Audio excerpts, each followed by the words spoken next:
Salut tout le monde. À la demande de certains de mes étudiants et pour répondre à un besoin réel existant, j'aimerais mettre à votre disponibilité un de mes cours préférés. Donc, c'est conçu spécialement pour vous. Et le but, c'est de rendre facile certaines choses qui constituent depuis toujours et jusqu'à présent une difficulté importante pour beaucoup d'entre nous. Okay? Et j'utilise ce cours de la problématique à la soutenance, rédigez votre thèse en 20 minutes par jour. Ça peut être votre mémoire, votre thèse de maîtrise ou de doctorat, en 20 minutes par jour, grâce aux 4 principes japonais. Et ces principes sont Ikigai, Kaizen, Shoshin et Wabi-sabi. Ce sont des philosophies japonaises et cette partie va constituer ce que je vais appeler le mindset, qui est la mentalité pendant les recherches et la rédaction. Et puis nous allons voyager depuis la problématique, le questionnaire d'enquête, collection de données, analyse de données avec quelques éléments d'économétrie que je vais expliquer et rendre plus simple, la rédaction du texte, puis la soutenance. Ok? Donc ça va être une série en 7 épisodes. Donc la première, c'est aujourd'hui. Je fais l'introduction et je vais faire en sorte que ça ne dure pas plus que 30 minutes. Entre 20 à 30 minutes, je dois pouvoir expliquer l'essentiel de chaque épisode. Donc si vous voulez suivre cette série, je suggère de ne pas juste regarder, mais si vous n'avez pas encore rédigé, ou si ça a été ton projet, ou du moins si tu es au stade de rédiger ta thèse ou ton mémoire, je suggère que l'on aille ensemble étape par étape. Donc après avoir visualisé le premier épisode, il faut essayer de mettre en pratique ce qui a été dit, ce qui a été expliqué, et je promets que ça va être simple. Parce qu'il y a pas mal de choses un peu difficiles ou compliquées. J'aimerais faire autrement et j'aurai également besoin de vos retours pour me dire est-ce que ça a été simple suffisamment? Est-ce que ça mérite d'être simplifié davantage au fur et à mesure qu'on avance? Et je vous permets également de m'envoyer vos questions. Je ne sais pas combien je pourrais répondre. Mais si vous voulez vous mettre au travail, vous avez déjà l'idée, on peut interagir là-dessus et voir comment ça peut avancer. Donc, si je trouve des motivés, je vais peut-être donner des petits coups de main si ça ne prend pas plus que 10 minutes. OK? Donc, on va voir. D'abord, on va travailler la mentalité parce que parfois, avant même de commencer, on a peur de ça. On voit que c'est géant comme travail, on voit ça va prendre du temps, de l'énergie qu'on n'a pas, des ressources. Donc c'est pour ça que je veux d'un côté travailler la mentalité avec ces principes ou ces philosophies. Ikigai, Kaizen, Shoshin, Wabi-sabi. Donc en suivant ces principes, ça va aider à garder la motivation et également à développer une stratégie qui permet d'avancer sans se fatiguer. Ok, c'est ce que ça va donner. Ça va permettre d'avancer sans trop se fatiguer. Et ça va permettre de commencer et de ne pas laisser tomber dans 2 semaines. Ok? Et puis, on va partir de la problématique. Comme je dis, je vais expliquer comment on écrit ça. Quelles sont les étapes? On a beaucoup d'outils maintenant disponibles. Donc, c'est C'est très dommage qu'il existe encore des personnes qui ne décident pas de commencer à rédiger leur mémoire, des choses qu'elles devaient faire depuis il y a quelques années. Donc, c'est le moment, il faut le faire. Il y a beaucoup d'outils. Donc, on va pas utiliser les outils pour nous rédiger nos travaux, nos mémoires, mais on peut s'en servir pour être plus productif, pour être plus performant, ok, pour attiser notre motivation. Ok, donc on va voir comment on fait la problématique. Mais avant même, comment on trouve un sujet qui nous intéresse. Donc ça va être également le contenu de l'explication de l'ikigai. Et je vais d'abord prendre cette partie. Probablement vous avez déjà entendu parler parce que c'est devenu fameux comme principe ikigai.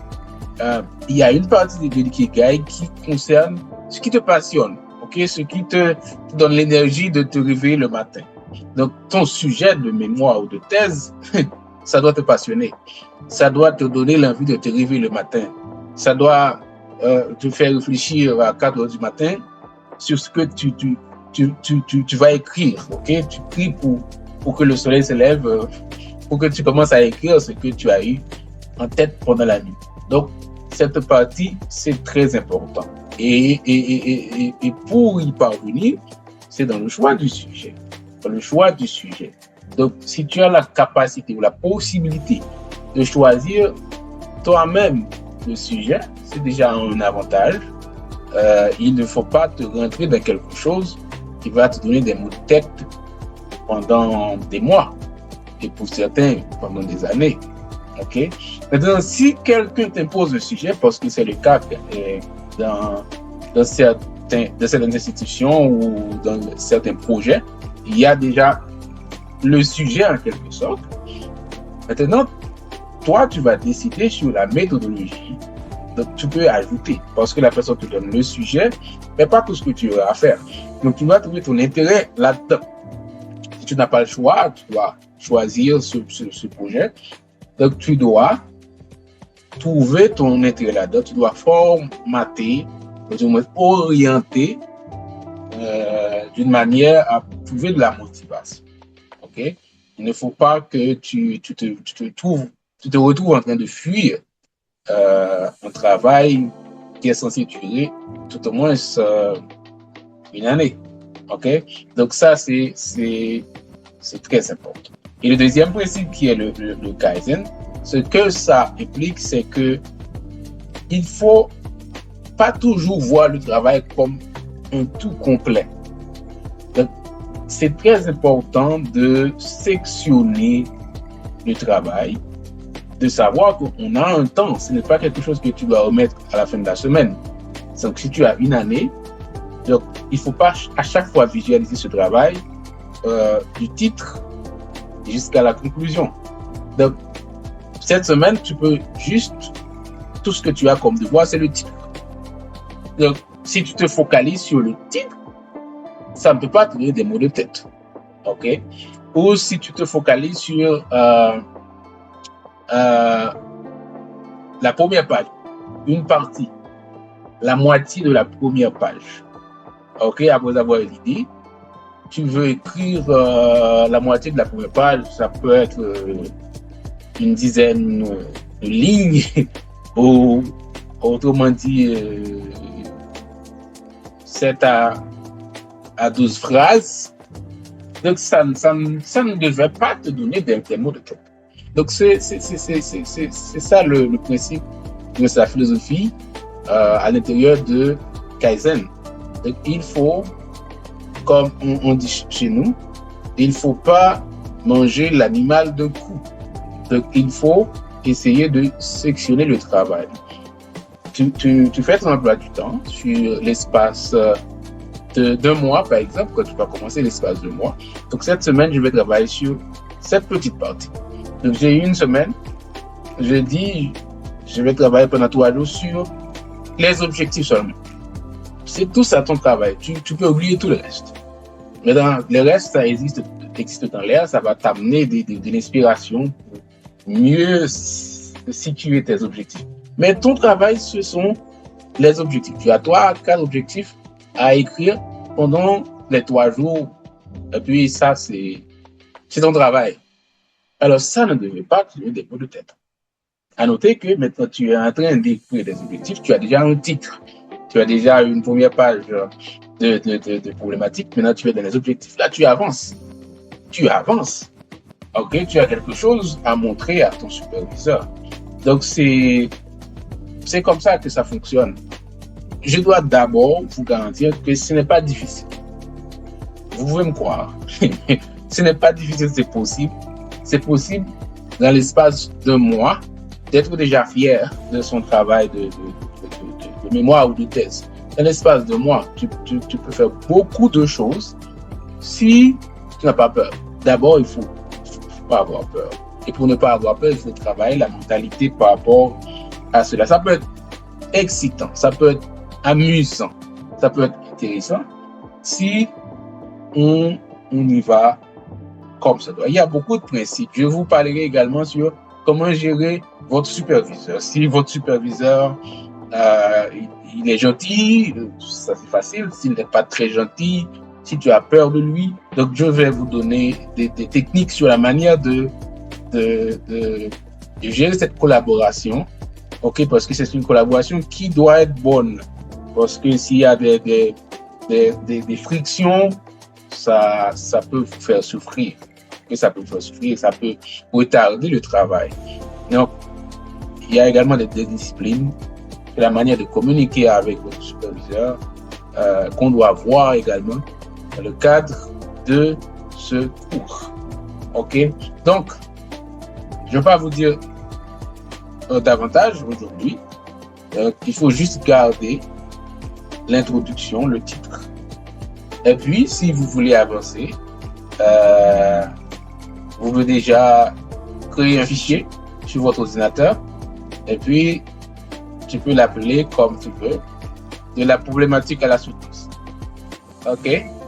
Tu peux juste écrire ça comme phrase dans ton fichier et sauvegarder.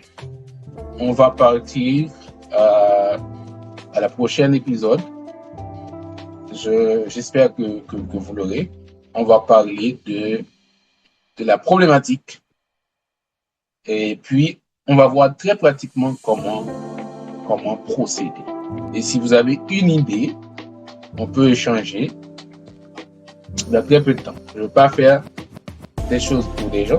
Je peux analyser ou critiquer ce que vous faites, mais je vous garantis ça va être des critiques constructives. Ouais. Donc, vous pouvez vous embarquer. On va y aller ensemble. 7 épisodes. Ça, c'est la première. Et c'est terminé. Les autres vont être un tout petit peu plus longues, peut-être quelques minutes plus longues, parce qu'on va expliquer des choses en détail et essayer de voir de la pratique comment ça fonctionne. Donc, je vous dis à très bientôt pour le deuxième épisode qui sera focalisé sur la problématique. En une vidéo, on aura tout ce qu'il faut. Merci.